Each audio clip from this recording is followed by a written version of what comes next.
నమస్తే, welcome to మెగా9 TV. నేను సిరాజ్. అగ్రరాజ్యం అమెరికా మంచు గుప్పట్లు చిక్కుకొని గజగజ వణికిపోతుంది. ఉత్తర రాష్ట్రాల నుంచి దక్షిణాన ఉన్నటువంటి ఫ్లోరిడా వరకు చలి తీవ్రత విపరీతంగా పెరిగిపోయింది. చరిత్రలో ఎన్నడూ లేని విధంగా కురుస్తున్నటువంటి మంచు వర్షం అక్కడ జనజీవనాన్ని స్తంభింపజేస్తుంది. బాంబు సైక్లోన్ తరహాలో విరుచుకుపడ్డటువంటి ఈ తుఫాను దాటికి పలు రాష్ట్రాలు మంచు దెబ్బలుగా మారిపోతున్నాయి. అయితే రోడ్లపైన ప్రయాణం నరకప్రాయంగా మారింది. ముఖ్యంగా మిడ్ వెస్ట్ ప్రాంతంలో పరిస్థితి భయానకంగా ఉంది.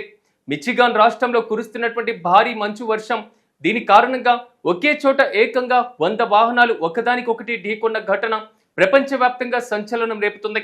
విమానాశ్రయాలు మూతపడుతున్నాయి. విద్యుత్ లేక లక్షలాది ఇళ్లు అంధకారంలో ఉన్నాయి.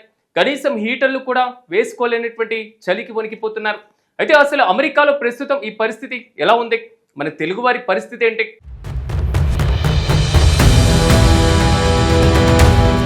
ఇది సినిమా షూటింగ్ కాదు. అమెరికాలోని మిచిగాన్ రాష్ట్రంలో కనిపించిన భయానక దృశ్యం. గ్రాండ్ ర్యాపిడ్స్ సమీపంలో ఇంటర్ స్టేట్ హైవేపై 196 పైన మంచు తుఫాన్ సృష్టించినటువంటి బీభత్సం ఇది. రోడ్లపైన మంచు పేరుకుపోవడం, విజిబిలిటీ పూర్తిగా తగ్గిపోవడంతో ఒక్క వాహనాన్ని మరొకటి బలంగా ఢీకొట్టాయి. చూస్తుండగానే క్షణాల్లో 100కు పైగా వాహనాలు కుప్పలు కుప్పలుగా పేరుకుపోయాయి. ఇందులో ఏకంగా 30కి పైగా భారీ సెమీ ట్రక్కులు ఉండడంతో పరిస్థితి తీవ్రతకు అద్దం పడుతుంది.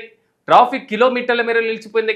అధికారులు క్రెయిన్ల సహాయంతో వాహనాల్ని తొలగిస్తున్నారు. వాహనాల మధ్య ఇరుక్కుపోయినటువంటి వారిని కాపాడడం కోసం రెస్క్యూ టీమ్స్ గంటల తడబడి శ్రమించాల్సి వస్తుంది. అదృష్టవశాత్తు మరణాలు సంభవించలేదు, కానీ 10ల సంఖ్యలో కూడా పూర్తి స్థాయిలో ప్రజలు గాయపడ్డారు.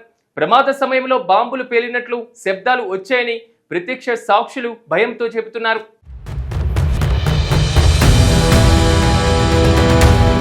మంచు ప్రభావం కేవలం రోడ్లకి పరిమితం కాలేదు.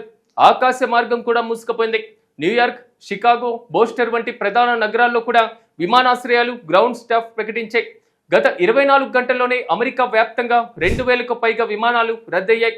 క్రిస్మస్, న్యూ ఇయర్ సెలవుల తర్వాత ఇప్పుడిప్పుడే పనుల్లోకి వెళ్తున్నటువంటి ప్రయాణికులు విమానాశ్రయాల్లో పడిగాపులు కాస్తున్నారు. సాధారణంగా ఎండగా ఉండేటువంటి ఫ్లోరిడా, జార్జియా రాష్ట్రాల్లో కూడా ఈసారి మంచు కురుస్తుండడం వాతావరణ మార్పులకు సంకేతం. రాత్రికి రాత్రి ఉష్ణోగ్రతలు -డిగ్రీలకు పడిపోవడంతో పైపులు గడ్డకట్టి నీటి సరఫరా నిలిచిపోయింది. మరోవైపు భారీ గాలులకు విద్యుత్ స్తంభాలు నేలకూరడంతో పలు రాష్ట్రాల్లో విద్యుత్ సరఫరా కూడా నిలిచిపోయింది.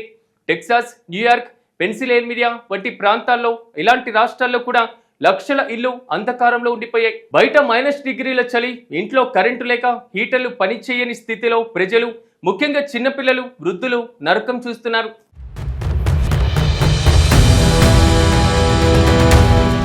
అమెరికాలో ఉన్నటువంటి ప్రవాస భారతీయులు, ముఖ్యంగా కొత్తగా వెళ్లినటువంటి తెలుగు విద్యార్థులు అత్యంత అప్రమత్తంగా ఉండాలని విదేశాంగ శాఖ అధికారులు సూచిస్తున్నారు.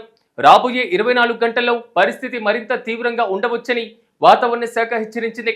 ఇప్పటికే పలు చోట్ల ఎమర్జెన్సీని కూడా ప్రకటించారు. మంచు ప్రభావం తగ్గే వరకు ఇళ్లలోనే ఉండడం శ్రేయస్కరమని నిపుణులు చెబుతున్నారు. రోడ్లపైన కనిపించని మంచు పొర ఉండేటువంటి ప్రమాదం కూడా ఉంది. అత్యవసరమైతే తప్ప డ్రైవింగ్ చేయవద్దని కూడా సూచిస్తున్నారు. కనీసం వారం రోజులకు సరిపడా ఆహారం, మందులు దగ్గర ఉంచుకోవాలి. పవర్ బ్యాంకులు, ఎమర్జెన్సీ లైట్లు ఛార్జ్ పెట్టుకోవాలని వారు చెబుతున్నారు. వాతావరణ శాఖ హెచ్చరికల ప్రకారం రాబోయేటువంటి 2 రోజుల పరిస్థితి ఇంకా దారుణంగా ఉండేటువంటి అవకాశం కూడా ఉంది. ప్రకృతి విపత్తు ముందు అగ్రరాజ్యం సైతం తల వంచక తప్పలేదు. ప్రస్తుతం అక్కడ సహాయక చర్యలు కొనసాగుతున్నాయి.